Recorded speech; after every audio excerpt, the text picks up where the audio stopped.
Excuse me, sir. Step over here, let me ask you a question if you can help me. The setting, a farmer's market in Columbus, New Jersey. Inside, a woman shopping for produce with her baby. She's under surveillance by this man. He stays outside, hoping the woman won't spot him.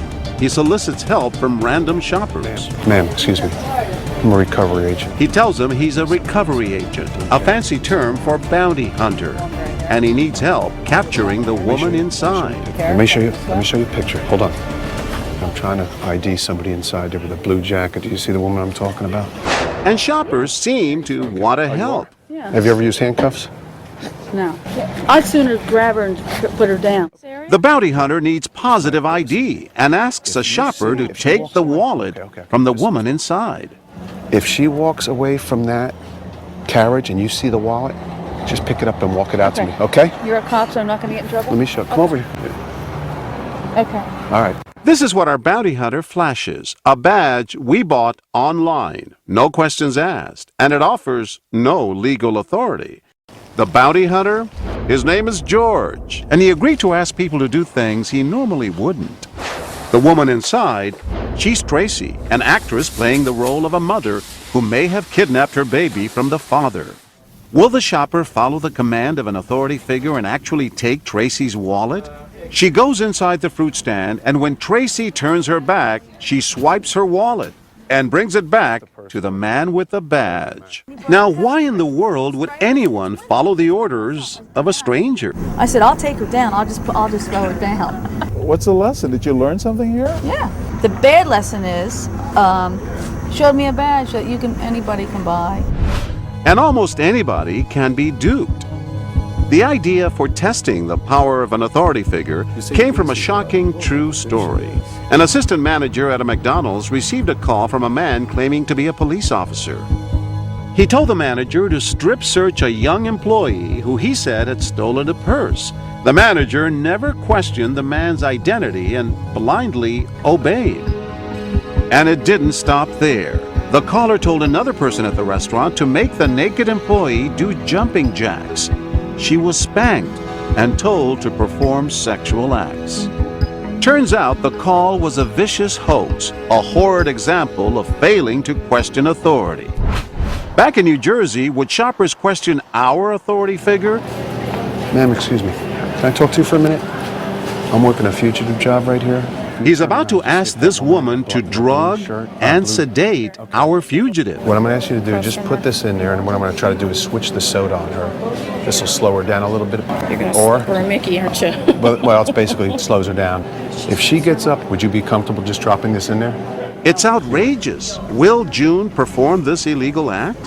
When our actress turns her back, she sneaks in and drops the pill right into Tracy's soda. You actually put the pill in her Yes, I did. He showed me a federal agent badge. So, what am I supposed to think? If I don't, then what? But June, you didn't know this for sure. No, I didn't. What if you harmed this poor woman? Then I guess that would be on my head, too. Luckily for June's conscience and our actress, the Mickey was just some candy that we bought a few minutes earlier.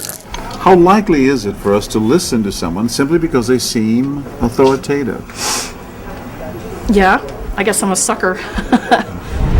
But also sucked into our plot is this next woman, Crystal. Somebody who kidnapped a child right inside this office right here. Mm-hmm. I want you to go in just real quick and ID her for me. A little talk about the baby being kidnapped, and then George asks Crystal to do a little kidnapping herself. Our baby isn't real, but Crystal doesn't know that. Okay, what you're going to do is walk back inside the produce area, push the carriage straight to me. Okay. Okay? Without ever questioning our authority figure, Crystal heads inside to look for the baby.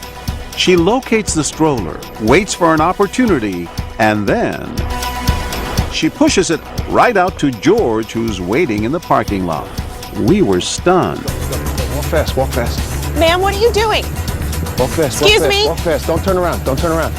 Excuse me, what are you doing? That's my baby. Why did you take my baby? Who is that? He's a police officer. He showed me his badge. You know for sure he's a police officer? Only now does Crystal realize she might have been duped, becoming perhaps an accomplice to a kidnapping. You have no right to take my baby. Crystal defends her actions. Her thoughts, she says, were with the baby. My sister has an infant, and I think it was just something that was really close to my heart, you know, and I was thinking about how bad I would have felt if someone had taken my sister's baby. Experts say empathy often determines whether people will act. And that's definitely true with this man. Chris Blackman is a father of a 6-month-old. We had him out yesterday. He's got a little sniffly, so yeah, that's what he has too. Yeah. And he's drawn to our actress before our bounty hunter even approaches him, because she appears to be a new parent too. What day was he born? 35. I'm losing my brain. Yeah, like the 7th. My name is Chris, but sorry, I come around here every once in a while. Tracy. Nice to meet you. We didn't think there was any way Chris could be recruited to help our bounty hunter. He and Tracy, after all, were bonding so well. But watch what happens next. Excuse me, sir. Can I talk to you? I'm a recovery agent. I saw you talking to that girl in there with the blue jacket on. Yeah. I know she got real friendly. Right. She's wanted for kidnapping. She didn't know the date of that birth either. She's got a warrant for her arrest. I understand. Chris is torn. Does he believe the friendly mother of a baby, or a man who claims he's a bounty hunter? You have a police officer? I don't yet. They're coming. They're on the way. I need that first. Okay. Well, Before I can don't do anything, I need a police officer that's going to confirm what you're telling me. Of the 22 shoppers we confronted, Chris is the only one who really questions our authority figure. Well, I don't have a police officer here now. This is making me a little nervous. Okay. I want to help you out. Okay, well, I'm I'm not asking you to do anything with the baby. Chris is conflicted and ultimately compromises. He refuses to take the baby, but he agrees to block Tracy while George pushes the stroller away. If she comes, just don't let her come towards me. Put it in the bed. I know, that's okay. If she comes, just don't come towards me. Where's my baby?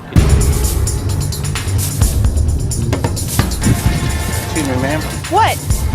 Can I ask you a question? Move! Please, can I ask you Move! a No, why? Ma'am? No. Where'd he go? Why did you do that? Sir, it's okay. Having a fit. Listen to me. Listen, I'm dying. relax. I'm dying right now. This is not real. It's a TV show. Didn't mean to shake you up that way. Well, it's part of a show called What Would You Do? And the question is, you're torn. I'm so sorry. I just had a baby. In the heat of the moment, Chris followed his head by asking lots of smart questions, but also followed his heart, trying to protect the baby. Anyone can get a badge, right? Exactly. And you see how many false IDs there could be, fake IDs. Man, my heart still races. Sorry. That's all right. I just pictured myself, you know, if I was the father sitting at home, wondering where their child would have been or where he is. Now I gotta go home. You're gonna go hug your child, Yes, huh? absolutely. That's great.